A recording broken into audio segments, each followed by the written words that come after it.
जीवन में ऐसे पल आते हैं जब सब कुछ बदलता हुआ महसूस होता है, जैसे कोई अदृश्य शक्ति हमारा मार्गदर्शन कर रही हो। यह महज संयोग नहीं है, यह ईश्वर की मौन फुसफुसाहट है। परमहंस योगानंद जी ने कहा है कि ईश्वर कभी चिल्लाते नहीं, वे केवल फुसफुसाते हैं। आज हम उन 5 गहरे संकेतों को जानेंगे जो बताते हैं कि ईश्वर चुपचाप आपकी सहायता कर रहे हैं। यदि आप इन संकेतों को समझ लें तो शायद आप उन पलों को फिर से पहचान पाएंगे जब ईश्वर आपके सबसे करीब थे। ईश्वर की सहायता उस प्रकार नहीं आती जैसे हम कल्पना करते हैं। वे न तो आकाश से उतरते हैं, न ही अचानक जीवन में कोई चमत्कार करते हैं कि सब कुछ पल भर में बदल जाए। ईश्वर की कृपा का मार्ग अत्यंत सूक्ष्म और मौन होता है। यह बाहर की दुनिया में नहीं, बल्कि हमारे भीतर की दुनिया में अपना कार्य करती है। आपको दिखेगा नहीं, पर अनुभव होगा। आप सुन नहीं पाएंगे, लेकिन महसूस जरूर करेंगे। एक सूफी संत ने कहा है, जब शब्द समाप्त हो जाते हैं, वहीं से ईश्वर बोलना शुरू करते हैं। ईश्वर असल में परिवर्तन नहीं लाते, वे आपको उस स्थिति में ले जाते हैं जहां आप स्वयं को बदलने के लिए तैयार हो जाते हैं। यह बदलाव बहुत ही कोमल होता है, मानो जैसे ठंडी हवा की एक लहर गर्म दोपहर में चेहरे को छू जाए, या जैसे एक थकी हुई आत्मा को कोई अदृश्य शक्ति सहला दे। यह वही क्षण होता है जब ईश्वर मौन में उतरते हैं। शिव की तरह ईश्वर भी मौन योगी है। वे शोर नहीं करते, वे प्रदर्शन नहीं करते। जैसे चंद्रमा स्वयं कुछ नहीं कहता, लेकिन उसकी उपस्थिति से पूरे समुद्र में ज्वार आ जाता है, उसी तरह ईश्वर भी किसी को छूने के लिए आगे नहीं आते, बल्कि आपकी आत्मा को भीतर से छूते हैं ताकि आप स्वयं से मिलने की यात्रा शुरू कर सकें। उनकी मौन कृपा को कैसे पहचानें? आपको कुछ संकेत मिलने लगते हैं। बिना किसी तर्क के आपके भीतर एक सुकून आने लगता है। आप पहले जैसे नहीं सोचते, न वैसे प्रतिक्रिया देते हैं, न ही वैसे चिंता करते हैं। आप उन बातों से शांत रहने लगे हैं जिनसे पहले आप टूट जाते थे। आपके भीतर एक मौन समझदारी आने लगी है, और यह सब कोई कोचिंग, कोई किताब या कोई और इंसान नहीं सिखा रहा। यह भीतर से जाग रहा है। यही ईश्वर की मौन कृपा है। दार्शनिक दृष्टि से समझें तो ईश्वर न बाह्य हैं न दूर, बल्कि वे हमारे स्वरूप में ही छिपे हैं। उपनिषदों में कहा गया है, तत्वमसि, तू ही वह है। अर्थात हमारा सीमित चेतन जब विस्तृत ब्रह्म चेतना से जुड़ता है तो वही क्षण ईश्वर की कृपा का साक्षात अनुभव होता है। लेकिन यह जुड़ाव शोर में नहीं होता। यह तब होता है जब हम थक कर चुप हो जाते हैं, जब हमारा मन खाली हो जाता है। तब भीतर से एक सौम्य प्रकाश फूटता है, और वही हमारे जीवन को दिशा देने लगता है। जब ईश्वर साथ होते हैं, हम क्या अनुभव करते हैं? एक भीतर से अकारण शांति महसूस होती है। 2 पुरानी यादें और दुख धीरे धीरे हल्के लगने लगते हैं। 3 डर और भविष्य की चिंता अपना असर खोने लगती है। 4 हम खुद से कम और ईश्वर से ज्यादा जुड़ने लगते हैं। 5 दूसरों के प्रति करुणा और खुद के प्रति क्षमा उत्पन्न होती है। और सबसे सुंदर परिवर्तन यह होता है कि हम सवाल पूछना बंद कर देते हैं। अब हमें उत्तर चाहिए ही नहीं, क्योंकि अब हम भरोसा करने लगे हैं। ईश्वर की मौन कृपा कोई बिजली नहीं गिराती, कोई चमत्कारी शक्ति नहीं दिखाती। वह तो एक भीतर की गति है, एक अंतः प्रेरणा जो धीरे धीरे आपकी चेतना को बदल देती है। ये जो 5 संकेत हम आगे समझेंगे, वे उसी मौन कृपा की लहरें हैं। यदि आप मौन हैं, तो इनका कंपन आपकी आत्मा में महसूस होगा, और तब आप समझ पाएंगे कि ईश्वर कभी दूर नहीं थे। वे तो सदा आपके हृदय की मौन गहराइयों में बैठे थे। ईश्वर की मौन कृपा का सबसे पहला संकेत हमें वहां मिलता है जहां हमारा अहंकार धीरे धीरे कम होने लगता है। अहंकार यानी मैं की वह भावना जो आत्मा को देह, नाम जाति, धर्म, पद, विचार, सफलता, विफलता और स्मृतियों से जोड़ देती है। यह कहता है, मैं डॉक्टर हूं, मैं अच्छा हूं, मुझे यह नहीं सुनना, मुझे यह साबित करना है। धीरे धीरे हम जो हैं उससे अधिक जो हम सोचते हैं कि हम हैं, वही हमारी पहचान बन जाता है। यह अहंकार हमारे जीवन का केंद्र बन जाता है और यही ईश्वर से दूरी का कारण भी बनता है। ईश्वर की कृपा से पहले अहंकार का शासन प्रभावी रहता है। तब तक हम हर बात को निजी तौर पर लेते हैं, हर आलोचना पर क्रोध में भर जाते हैं, हर संवाद में खुद को सही साबित करने की कोशिश करते हैं और दूसरों की सफलता को छाया की तरह देखते हैं। उस समय हम इतने भरे होते हैं स्वयं से कि ईश्वर के लिए कोई स्थान ही नहीं बचता। ईश्वर केवल खाली पात्र में ही उतरते हैं और अहंकार पात्र को भर देता है। फिर आती है ईश्वर की मौन कृपा। किसी दिन किसी परिस्थिति में आप में एक के साए आप में एक नया मौन जन्म लेता है। किसी ने कुछ कहा और आप शांत रहे। कोई बहस हो रही थी और आप उसमें हिस्सा लेने की जगह मुस्कुरा दिए। पहले जो बात आपको अपमानित करती थी, अब वह आपको छूती ही नहीं। यह कोई संयोग नहीं है, यह आपकी आत्मा पर ईश्वर का सौम्य स्पर्श है। आपने अपनी छवि के लिए लड़ना छोड़ दिया है। अब आप समझते हैं कि जो बदल सकता है वह मैं नहीं हो सकता। जब आत्मा शरीर से अपनी पहचान तोड़ देती है, तभी वह ईश्वर से जुड़ती है। हर बार जब आप खुद को सही साबित करने की कोशिश में हो, एक क्षण ठहरिए, अपने भीतर पूछिए, क्या मैं यह इसलिए कह रहा हूं क्योंकि मुझे सच्चाई का आदर है, या इसलिए क्योंकि मेरा अहंकार घायल हो गया है? ईश्वर की कृपा आपको तब मिलती है जब आप स्वयं से यह सवाल पूछना शुरू कर देते हैं। आप पाएंगे कि आपके क्रोध में देरी हो रही है, आपके उत्तरों में मौन आ गया है और आपके चेहरे पर संतुलन उतरने लगा है।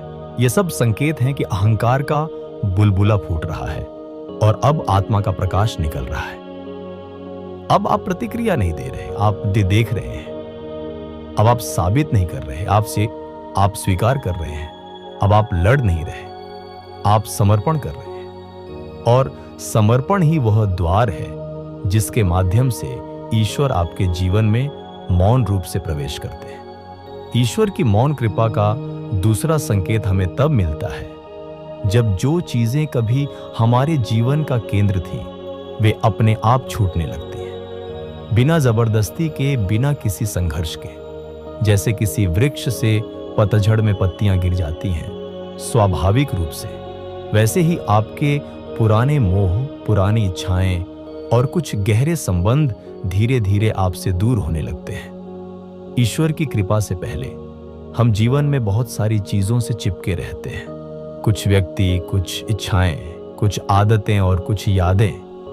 कोई ऐसा रिश्ता जो वर्षों से बोझ बना हुआ है, फिर भी हम उसे छोड़ नहीं पाते, क्योंकि हमें लगता है अगर यह चला गया तो मैं क्या रह जाऊंगा। कोई ऐसी असफलता जिसे हम भूल नहीं पा रहे, जो बार बार भीतर से हमें कोसती रहती है, या कोई सपना जो टूट गया लेकिन मन उसे पकड़े हुए बैठा है। असल में ये मोह होते हैं, माया की रस्सियां जो आत्मा को बांधे रहती हैं। मोह वही है जहां आत्मा स्वयं को अधूरी समझती है। हम जो पकड़कर बैठे रहते हैं वही वस्तु हमें जकड़े रहती है।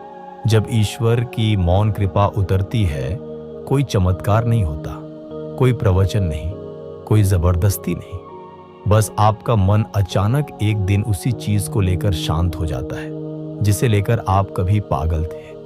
वह व्यक्ति अब आपको बांध नहीं पाता, वह आदत अब आकर्षक नहीं लगती, वह पीड़ा अब आपको परिभाषित नहीं करती। और आश्चर्य की बात यह होती है कि आपने कोई कोशिश भी नहीं की, सब कुछ अपने आप घटित होता है। यही है ईश्वर की मौन कृपा, जो भीतर उतरती है तो बाहर की परतें अपने आप झड़ने लगती हैं। सनातन दर्शन कहता है, विरक्ति जब आती है तब आत्मा ईश्वर के निकट जाती है। लेकिन यह विरक्ति तपस्या से नहीं आती, यह तब आती है जब चेतना का स्तर ऊपर उठता है। आप जैसे ही उच्च चेतना की ओर बढ़ते हैं, आपके चारों ओर की चीजें जो निम्न चेतना की थी, वह स्वाभाविक रूप से अलग होने लगती है। यह कोई त्याग नहीं, यह एक स्वाभाविक विसर्जन है। जैसे कमल का फूल जल में रहकर भी जल से अछूता होता है, वैसे ही आत्मा संसार में रहकर भी उससे ऊपर उठ सकती है। अब आप FOMO, fear of missing out, महसूस नहीं करते। अब आप ट्रेंड्स, रील्स, शो ऑफ में उलझे नहीं रहते। अब आप किसी चीज को खोने से नहीं डरते, क्योंकि अब आपको महसूस होता है कि जो गया वह बाधा था और जो बचा वही पथ है। मन केवल उन्हीं वस्तुओं से जुड़ता है जिनसे उसे पहचान मिलती है। जब ईश्वर की कृपा से आपका स्वभाव, सेंस ऑफ सेल्फ बदलने लगता है, तो आपका मन उन पुरानी चीजों से डिस्कनेक्ट हो जाता है। अब आपको उन चीजों से अपना अस्तित्व सिद्ध नहीं करना पड़ता, क्योंकि अब आप अपने भीतर पूर्ण अनुभव करते हैं। तीसरा संकेत, यह संकेत सबसे रहस्यमय भी है और सबसे व्यावहारिक भी। जब ईश्वर मौन रूप से आपकी सहायता कर रहे होते हैं, तो आपके जीवन में एक बहुत गहरा परिवर्तन घटित होता है। आप कम चीजों में ज्यादा सुख, ज्यादा शक्ति और ज्यादा संतोष महसूस करने लगते हैं। शायद पहले आप सोचते थे, मुझे और चाहिए, और पैसा और सम्मान और सुविधा, तभी मैं खुश रहूंगा। लेकिन अब कम चीजों में एक अनकही संपन्नता महसूस होती है। यह कोई नकारात्मक त्याग नहीं है, यह एक गहराई से आया हुआ संतुलन है। सनातन दर्शन कहता है, योगः कर्मसु कौशलम। योग का अर्थ है कर्मों में संतुलन और कुशलता। जब आप ईश्वर के निकट आते हैं, तो आपकी चेतना एक आंतरिक संतुलन की ओर बढ़ती है। अब आप चीजें इसीलिए नहीं करते कि दूसरे कर रहे हैं, बल्कि इसीलिए करते हैं कि आपकी आत्मा उस काम में विश्रांति पाती है। अब भोजन पेट के लिए नहीं, ऊर्जा के लिए होता है। बोलना उत्तर देने के लिए नहीं, शांति बांटने के लिए होता है। अब कमाई प्रतिष्ठा के लिए नहीं, कर्तव्य और सेवा के लिए होती है। ईश्वर की मौन कृपा का संकेत क्या है? अब आपको ज्यादा दिखाने की जरूरत महसूस नहीं होती। अब आप भीड़ से बाहर खड़े हो सकते हैं बिना डर के। अब आप अकेले रह सकते हैं और उसमें आनंद ले सकते हैं। जब भीतर की रोशनी जल जाती है, तो बाहर के दियों की जरूरत कम पड़ जाती है। हमारा मन हमेशा और की ओर भागता है, क्योंकि उसे लगता है कि मैं अधूरा हूं, और यह अधूरापन तब तक बना रहता है जब तक हमारी पहचान बाहरी वस्तुओं से जुड़ी रहती है। जब ईश्वर की कृपा आती है, तो यह पहचान बदलने लगती है। अब आप स्वयं को वस्तुओं से नहीं, बल्कि अपनी आंतरिक चेतना से पहचानने लगते हैं। यही वह क्षण होता है जब आपको एहसास होता है, कम में ही परम है। आप अब सोशल मीडिया से दूरी बनाने लगते हैं। फालतू बहसों में ऊर्जा बर्बाद नहीं करते। मौन में बैठना अब असहज नहीं, आरामदायक लगता है। जहां पहले आप हर चीज का हिस्सा बनना चाहते थे, अब आप प्रेक्षक बन जाते हैं। आप पाते हैं कि जब आप कम खाते हैं, तो ऊर्जा बढ़ती है। जब आप कम बोलते हैं, तो आपके शब्दों की शक्ति बढ़ती है। जब आप कम दिखाते हैं, तो आपकी उपस्थिति ही बोलने लगती है। संकेत 4, कभी आपने महसूस किया है कि अब आप दूसरों की बातों पर तुरंत प्रतिक्रिया नहीं देते? पहले जहां कोई आपको कटु शब्द कहता था, आपका मन तपाक से जवाब देना चाहता था, पर अब आप बस सुनते हैं, शांत रहते हैं। और भीतर से एक प्रश्न उठता है, क्या यह व्यक्ति दुखी है? क्या इसे कोई पीड़ा है? यह बदलाव केवल व्यवहारिक नहीं, यह चेतना का विस्तार है। यह संवेदनशीलता नहीं, यह सजगता है। कई लोग सोचते हैं दूसरों की भावनाओं को समझना केवल भावुक होना है, लेकिन नहीं। जब आप किसी की भावनाओं के पीछे की पीड़ा को निर्लिप्त होकर लेकिन गहराई से देख पाते हैं, तो यह भावनात्मक प्रतिक्रिया नहीं, बल्कि आध्यात्मिक सजगता, स्पिरिचुअल अवेयरनेस होती है। योगानंद जी कहते हैं, एक आत्मा जब जागती है, तो वह घटना नहीं कारण को देखती है। इसका अर्थ यह है कि एक जागृत आत्मा के लिए चीजें केवल बाहरी घटनाएं नहीं होती, वह उनके मूल कारण को जानने लगती है। अब वह किसी के गुस्से को इसने मुझे चोट पहुंचाई कहकर नहीं देखती, बल्कि सोचती है इसकी पीड़ा इतनी बड़ी है कि यह औरों को चोट पहुंचा रहा है। ईश्वर की मौन कृपा जब उतरती है तो वह आपकी धारणाओं की आंखें खोल देती है। अब आप सामने वाले के शब्द नहीं, उसके अनुभव की गहराई को सुनते हैं। अब आप किसी की कठोरता पर रोष नहीं करते, बल्कि सोचते हैं शायद इसे भी किसी ने ठेस पहुंचाई है और अब यह पीड़ा इसकी भाषा बन गई है। यह सोच केवल करुणा नहीं, यह एक जागी हुई चेतना की पहचान है। एक समय था जब कोई कुछ कहता था तो आपका पूरा शरीर गर्म हो जाता था। आपकी जुबान प्रतिक्रिया देने के लिए तैयार खड़ी रहती थी, लेकिन अब आप मौन हो जाते हैं। आप सामने वाले की बात सुनते हैं, सुनने के लिए नहीं बल्कि समझने के लिए। पहले आप अपने तर्कों की तलवार ले चलते थे, अब आप मौन की ढाल साथ रखते हैं। यही मौन ईश्वर की मौन कृपा का प्रतीक है। योगानंद जी कहते हैं, मौन भीतर की सबसे ऊंची भाषा है, जहां आत्मा आत्मा से संवाद करती है। संकेत 5, हम में से अधिकतर लोग अपने जीवन का एक बड़ा हिस्सा सिर्फ खुद को साबित करने में बिता देते हैं। किसी को दिखाना है कि मैं भी काबिल हूं, परिवार को बताना है कि मैं असफल नहीं हूं, समाज को यकीन दिलाना है कि मैं भी कुछ बन गया हूं। पर एक दिन आप उठते हैं और वह जरूरत गायब हो जाती है। अब आपको किसी को कुछ दिखाना नहीं है, आप बस होना चाहते हैं। अब आप बाहर नहीं भीतर की पुष्टि को पर्याप्त मानने लगते हैं। यह कब होता है? जब ईश्वर मौन रूप से आपकी चेतना में प्रवेश करते हैं तो सबसे पहले वे आपके मूल्य का स्रोत बदलते हैं। पहले आप खुद को लोगों की नजरों से आंकते थे। कितने लाइक्स मिले, कितनी तारीफ हुई, लोग क्या सोचेंगे? अब आप खुद से पूछते हैं, क्या मेरी आत्मा संतुष्ट है? क्या मैं अपने सत्य के साथ खड़ा हूं? यही वह परिवर्तन है जहां से ईश्वर की गहराई भरी मौन कृपा शुरू होती है। योगानंद जी कहते हैं, सत्य को किसी प्रमाण की आवश्यकता नहीं होती, वह स्वयं अपने अस्तित्व में शांत रहता है। जब आपकी आत्मा सत्य के संपर्क में आ जाती है तो उसे किसी प्रमाण की आवश्यकता नहीं होती। अब आप चिल्लाकर नहीं कहते, देखो मैं कितना सफल हूं। अब आप बस शांतिपूर्वक जीते हैं और आपकी मौन उपस्थिति ही आपकी सफलता बन जाती है। जब हमारी चेतना सीमित होती है तो हम खुद को वस्तुओं, उपलब्धियों और दूसरों की मान्यता से जोड़ लेते हैं। अगर लोग मेरी तारीफ नहीं करेंगे तो क्या मैं वाकई अच्छा हूं? अगर मुझे प्रमोशन नहीं मिला तो क्या मैं असफल हूं? अगर मैंने वो गाड़ी नहीं खरीदी तो क्या मैं पीछे हूं? ये विचार अहंकार के किले से आते हैं, जो बाहर से बड़ा दिखता है पर अंदर से खोखला होता है। जब ईश्वर की कृपा आती है तो वे सबसे पहले उस किले को ध्वस्त करते हैं और तब आप भीतर से मुक्त होने लगते हैं।